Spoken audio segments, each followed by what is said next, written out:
What's going on, everyone? I'm just a typical, average American here today to react and continue to learn about the worst ice storm in Canadian history. Previously, we started watching this little documentary about this 1998 ice storm that I had never heard about, never known about, that just absolutely blasted this part of Canada.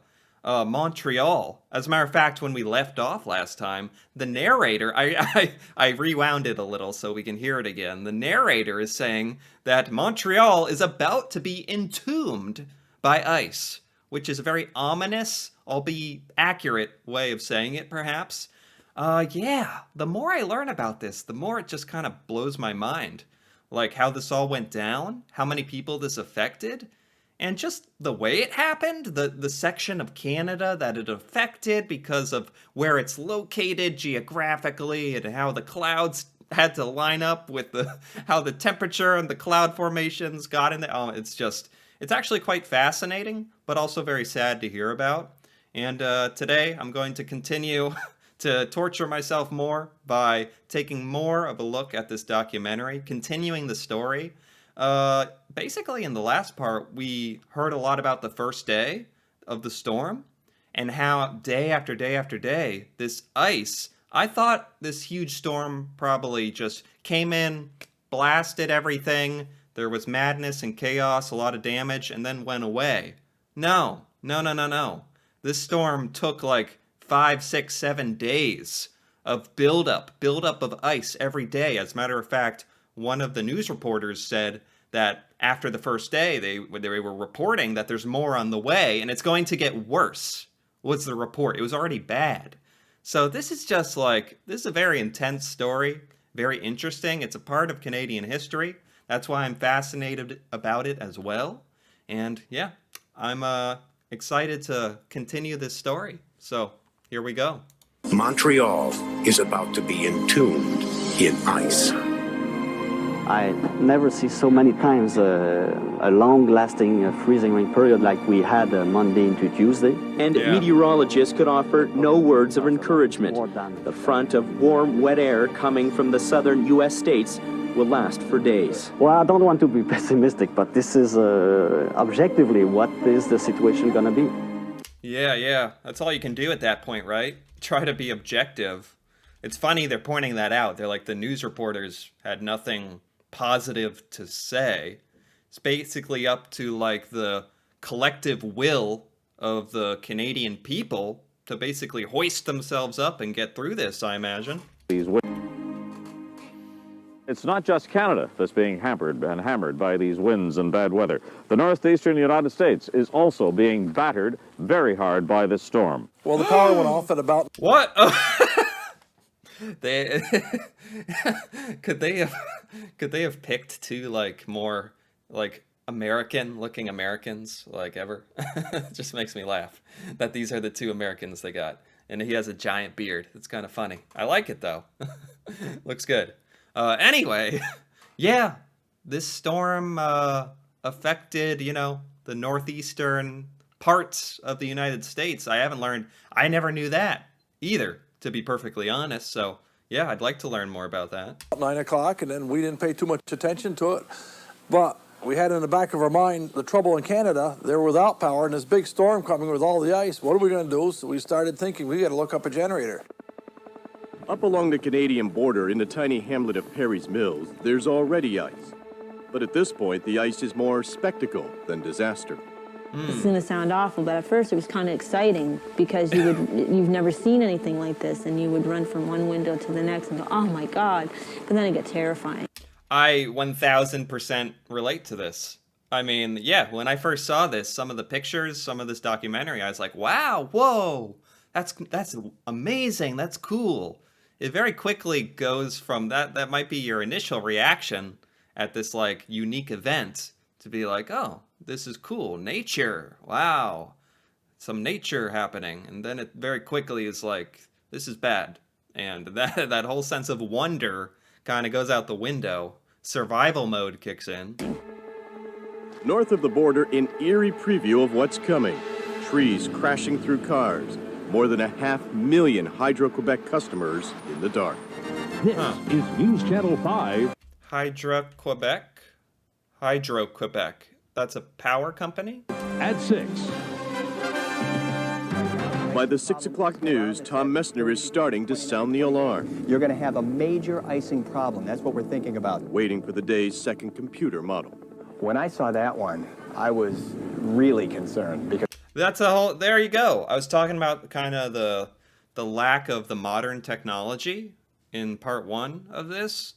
Maybe they would have had they would have had up-to-date computer models like tracking this storm system the 24/7. Like here in 2023, still got to get used to that. But in 1998, it was not quite as sophisticated, which probably led to like more mayhem than otherwise may have happened. Although it's like, no matter how much technology you have at your disposal, when a huge, raging, monstrous ice storm of the century comes rolling in, there's not terribly much you can do about that. you could see that this was something we hadn't dealt with probably ever. Overnight, Yeah. trees and poles weighted down with ice will come crashing down, and the number of people without power and without heat will suddenly skyrocket. Yeah. What started out as a nasty winter storm is becoming a full-fledged natural disaster. Yeah. Yeah, like a emergency, like a national emergency, right? Like people are trapped, I imagine, without power. No one can get anywhere. It's this slow buildup of the ice. It's crazy. It's day 3 of the ice storm, and everything in Montreal is covered. Over an inch of ice has accumulated as the continuous freezing rain smothers the city. Day 3 of Quebec's ice storm crisis. More than 1 million households and businesses across southwestern Quebec mainly are now... Right, the power, like, stations, whatever you call them, are, like, collapsing on themselves from ice. I didn't know that was possible. without power and in many cases heat. The big hit today is on the south shore from Chateauguay and Beauharnois all the way to Boucherville down to Granby. 560,000 plus hydro customers out. Oh, this is, we're on to day 3, by the way. Okay. What kind of deadline are you holding out for people when things might come back to semblance of normal? Well, I think it would be realistic not to expect power for a few more days. Some people will be out of power until next week.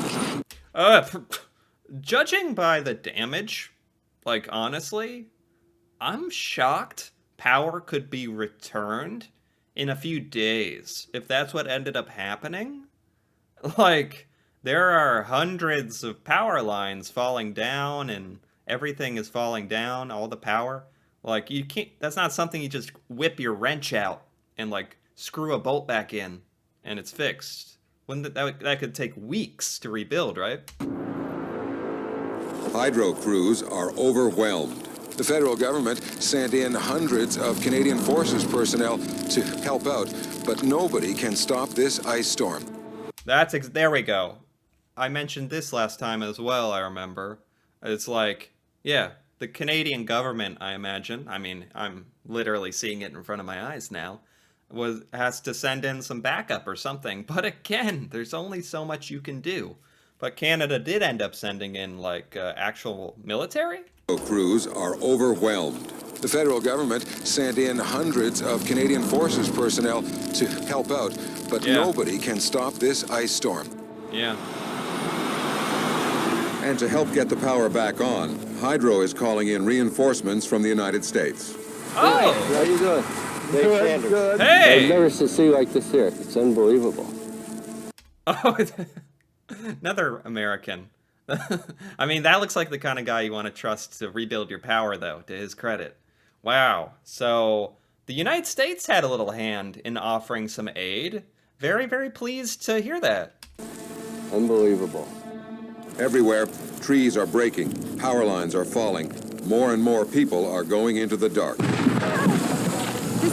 What is that? Falling. More and more people are going into the dark.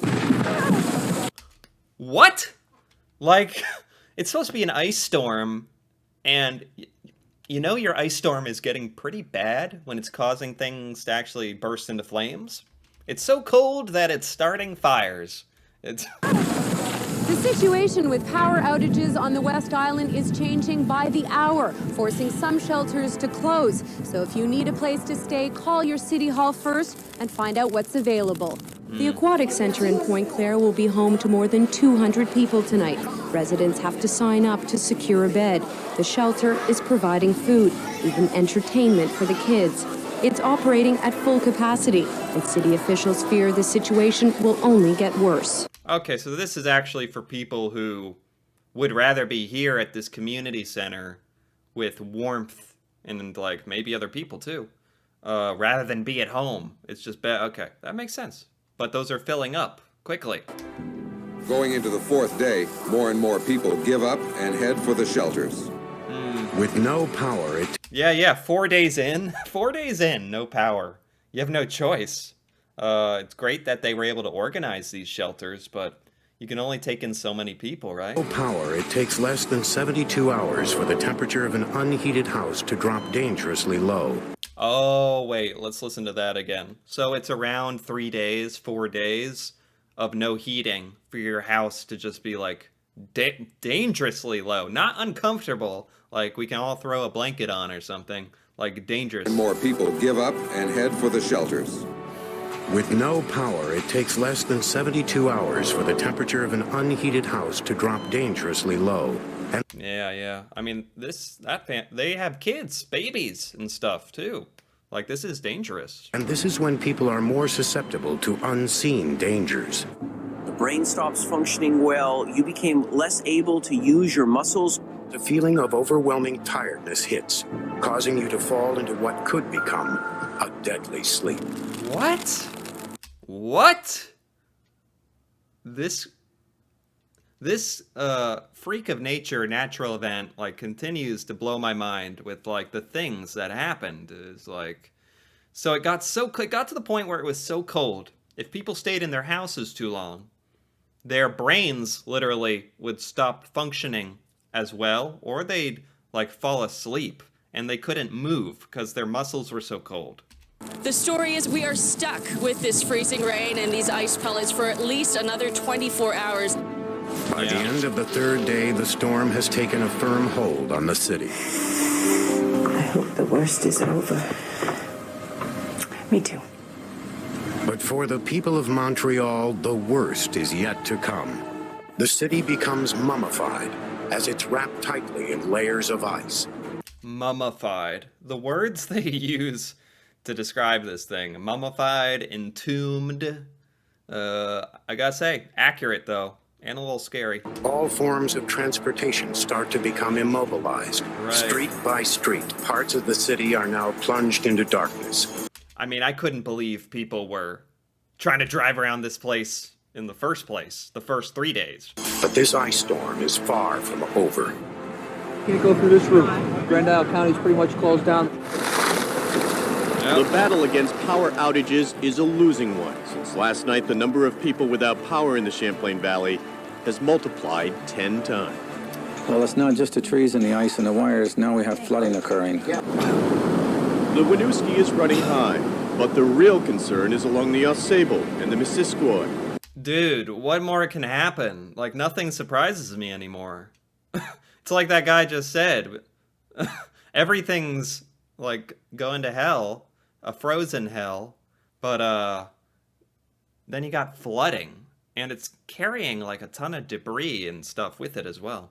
Which is starting to dam up with a mangled mess of trees, branches, and huge chunks of ice. Oh my gosh. I've lived here all my life, and this is the first time we ever seen it up this high. I mean, even in the spring when it gets really bad, this was worse than it's ever been. Yeah. Well, this storm is like none that we've ever seen here in the Champlain Valley. Hold on. Look at here. See, like, all these power lines just on the ground? Fallen, all the trees just falling down everywhere. It is bad in the Champlain Valley, but it is worse in other places. Yeah, they're having a lot of problems, as you probably know by now. North of the border, 1 million Canadians have no power, and they've been dealing with this ice since Monday now. Oh. So we're talking about some of this. I think I understand. Some of this footage is actually of the United States, because this is like a U.S. news report. Is like none that we've ever Maybe this neighborhood right here, actually. Huh. seen here in the Champlain Valley. It is bad in the Champlain Valley, but it is worse in other places. Yeah, they're having a lot of problems, as you probably know by now. North of the border, 1 million Canadians have no power, and they've been dealing with this ice since Monday now. Yeah. The freezing rain poured down again all night long. When Quebecers woke up Friday morning, more of them were without electricity than ever, and things were about to get worse. How does, man, I'm almost a little scared to ask, how does this end? Because this is just continuing to spiral more and more out of control. It was already horrible by day 1, 2, 3. Now it's like 4 and 5, and just exponentially more people are losing their power. But I guess it ends when the storm ends. That's the logical conclusion.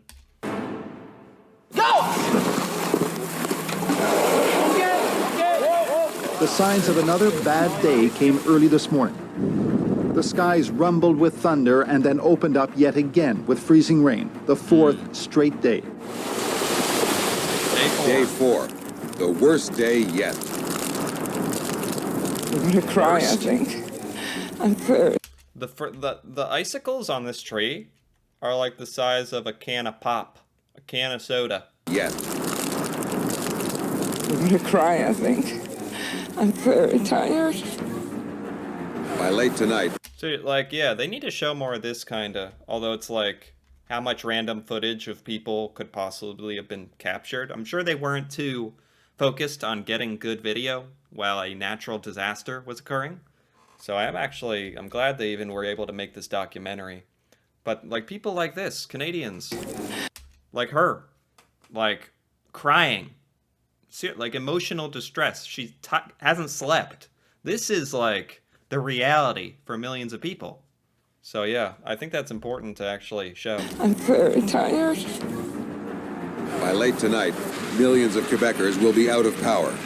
Power is still coming in, but we do not have any backup anymore, so we are in a fragile situation at this moment. More fragile than we knew. A few days later, the Premier would admit we came close to disaster that Friday. What? 5 lines supply power to Montreal. Only one was still working. Well, Hydro-Quebec... Oh, man. Yeah, it's a good thing he didn't... Well, he did actually admit it, but it's like... That's almost too scary to even, like, say. So, how much did it matter? I don't know, because... Many people were already without power, but as far as the people who did have it, it would have gone to literally 0 people. I think that's the main point. If that 5th power source had gone out, the people with power would have literally dropped to 0. desperately tried to calm fears at this press conference. The power went out. Oh. The reality is, by the end of the day, 3 million Quebecers were still in the dark. Yeah. The Rougemont area is an icy wasteland. The ice is relentless. It covers everything, including the many high-voltage lines. Look at this. Look at this sign. Man, I mean, I know that's what they're actually saying right now, is like, look at how covered this all is. But would you look how covered this all is? The ice is relentless. It covers everything, including the many high-voltage lines that have fallen around here. The city of Saint-Jean-sur-Richelieu is trapped in ice, powerless for 4 days now, damage everywhere. This town is at the heart of the Triangle of Darkness, a region southeast of Montreal where there is virtually no power and no hope of getting any soon. Yeah, like, there are natural disasters that knock out power, but there's something very unique about this, about how it's frozen everything, making restoring the power incredibly difficult. So even when the storm is done, it'll be incredibly difficult to, like, get to the repair part of it because everything's still covered in ice.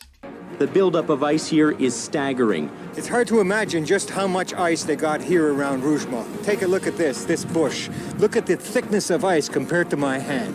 What? Getting any supplies to the South Shore was difficult. Late in the afternoon, the bridges closed. Ice was falling from the superstructures. People found out the hard way that Montreal's subway trains run on electricity. For the first time in 30 years, all the metro lines stopped working. I mean, you can't... I guess they kind of alluded to that. They realized very quickly during this that there was no backup plan. There was no contingency plan for this, but come on. It's like a once in a century event, they said. So, like, how much of a backup plan can you have? But yeah, so everything's just going offline. In neighborhood after neighborhood, there is simply no electricity, forcing many residents here to evacuate until power can be restored. Yeah. Utility companies say it could take weeks before repairs are made.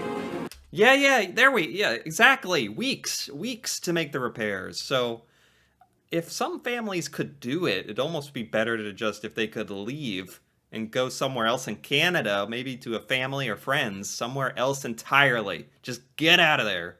Because, yeah, like they were saying, it's dangerous at this point to go without heating for 4 days. Nearly 1 million homes and 3 million people are now without electricity. The military has been called out to help. The storm is expected to move out to sea tonight, but forecasters say it will be followed by a major snowstorm. Bill Rediker, ABC News, Montreal. With this severe of an ice storm, the coating of ice that disabled much of the man-made infrastructure also takes a huge toll on nature. A single 50-foot conifer will accumulate as much as 45 tons of ice during a prolonged period of freezing rain. 45 tons? Like, 45 times 2,000 pounds? Like 90,000 pounds? Is that true? Of ice? Much as 45 tons of ice during a prolonged period of freezing rain. Many trees won't survive this extra weight. As ice starts to blaze on trees and power lines, it doesn't look like it weighs that much. Don't be fooled, it does. Get this, 1 inch of ice thickness per 1 foot weighs 7 pounds. Oh, Not only were they down, they looked like they'd been just exploded. When they hit the ground, they would shatter. I heard a crack, and right as I looked up, that part of the tree was coming down at me, so I dove out of the way. I never screamed so loud in my life. Desolation all over the city. The trees, ecological disaster for Montreal. By the end of day 4, Montreal is weary. The sheer weight of the ice from this storm is crushing the remaining cables and utility poles. Everything is getting crushed. Yeah, I bet the people are getting, by day 4, they're getting weary. That's an understatement. I get weary after day 2 without my low-fat salted popcorn squares. You know, that's weary. That's like, is that a good example? I'm trying to think of something that makes me weary. And yeah, that's weary to me, having to go to the store to get more popcorn square things. This is beyond weary. This is like 4 days of madness. Forecasters are saying the end may be in sight, but clearly it's been getting worse before it gets better. Much of eastern Ontario, Quebec, and the Maritimes are affected, but nowhere is it bleaker tonight than right here in Montreal. One of the worst places to be in Canada today was downtown Montreal. Till now, it had been almost untouched by the catastrophic blackouts, but tonight, it too was hit. At least people can drive. Like, that's amazing to me. Throughout this whole thing, they've managed to, like, have some semblance of clearing the roads, I've noticed. So people can try to drive away. So it's actually pretty amazing that that was even possible. This is the view from Montreal's Lookout, a city in the depth of darkness after the most difficult day of this crisis so far. I figured it's a total blackout because if downtown has no light, there's probably none at all in my area. 1.3 million customers of hydro. That means there are more than 3 million Quebecers who still tonight have no power. These 4 days have been a constant battle against the force of nature, and where it could be weeks before power is restored. Yeah. Tonight, Montreal is a city marked by great swaths of darkness, with the odd island of light. Tom, it has been an incredible evening here on the island of Montreal. With each passing hour, more bad news coming. What's the latest? Well, the big development on the island of Montreal is that one of the 2 plants that supply water to the millions of people who live here, one of those 2 plants is down. It is not functioning. Bro, like, the power lines are out. It's pitch black everywhere. It's flooding. That was the last thing. Now the water supply is being compromised. The water supply. It's because it's to the point, like, I think it was past this point a while ago, but it's to the point where it's like barely like livable circumstances. One of two main water treatment facilities servicing 15 municipalities has gone down. So on top of all of the misery, the blackout, the cold houses, no heat, and this has been going on for 4 days, on top of that, there's a large chunk of the population of Montreal tonight that does not even have water. The situation in this city tonight is really, truly desperate. I guess if there's any good news at this moment, it's what's falling in front of you there. It's snow, and that means it's not freezing rain, but it also means it's getting colder. Right. So they said that the ice storm is finally, like, blown over, and there's just maybe a final snow, and then that's it. Maybe that's it. And that brings with it its own dangers. Tom Kennedy reporting to us tonight from the streets of Montreal. The people of Montreal have been taking everything this storm could throw at them, and they have persevered. Well, I think Montrealers, I think they're hardy by nature, and I think that basically they're going to cope with this, and they've coped with other things. At the Westin Hotel on the dark side of Sherbrooke Street, hotel employees guided guests to their rooms and the hotel's restaurant, where a cold buffet and some hot music kept up their spirits. I like this. A hotel helping out too, buffet, music, why not, right?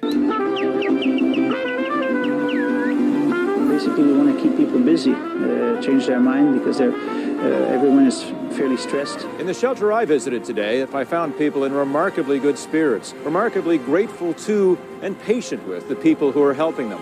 Things are bound to get better because right now many are saying they just can't get much worse.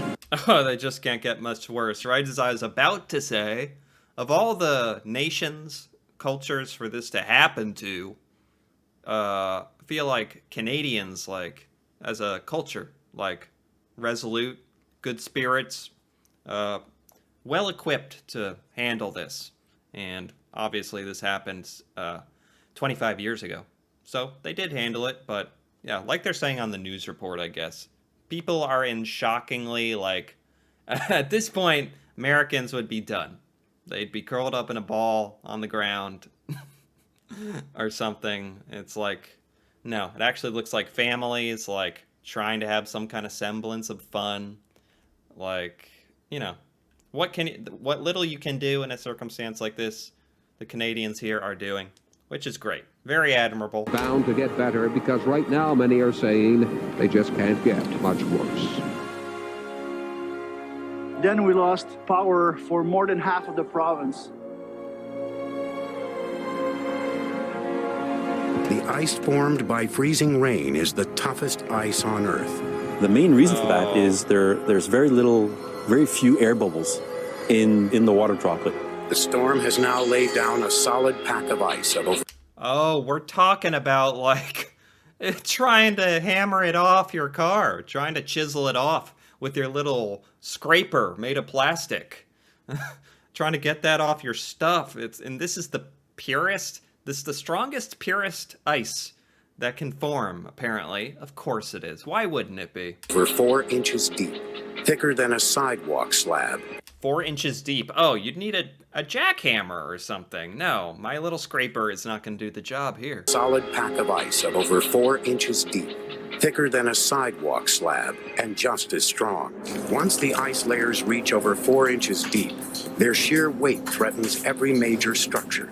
Yeah. There is nothing more important to a city in crisis than the giant steel transmission towers that bring its power.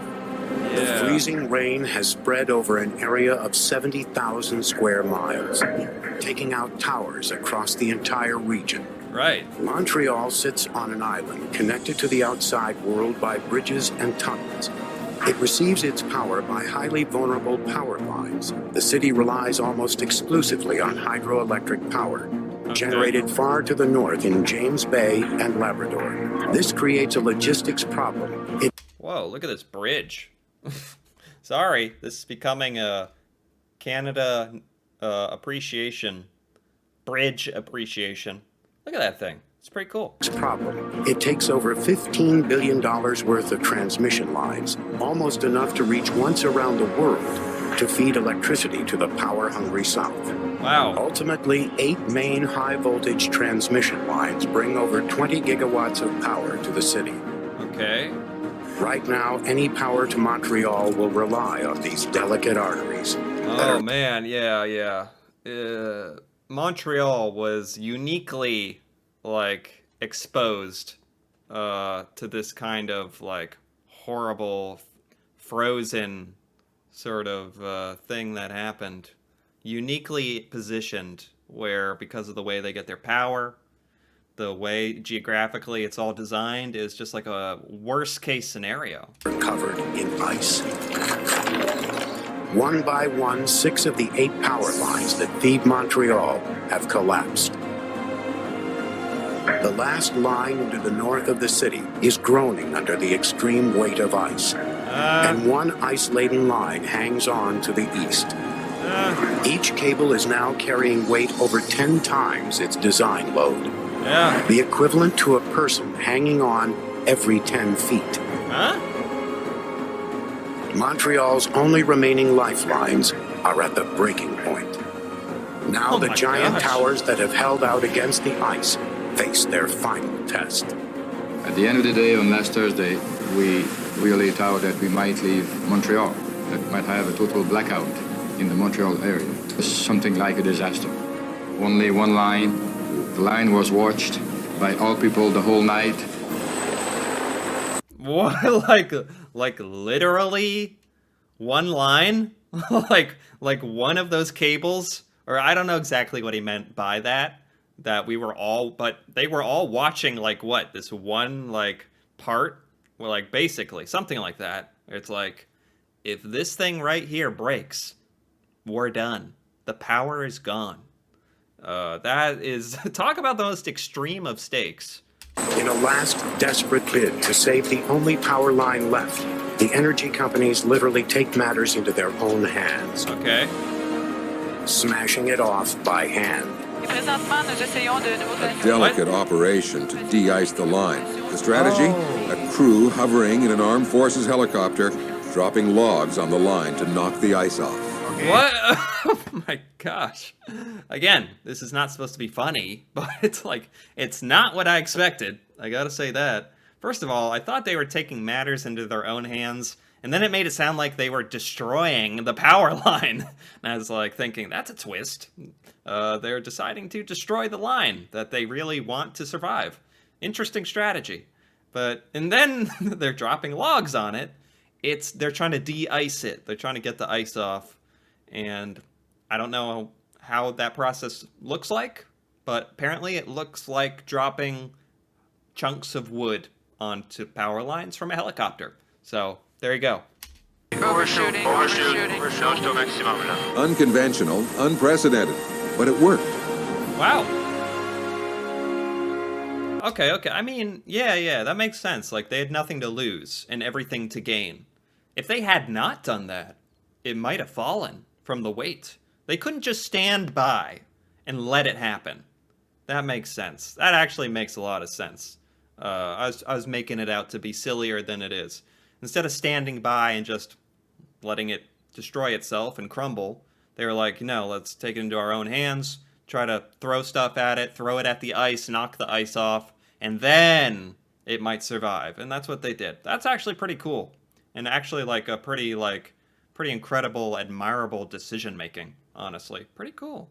Especially with everything.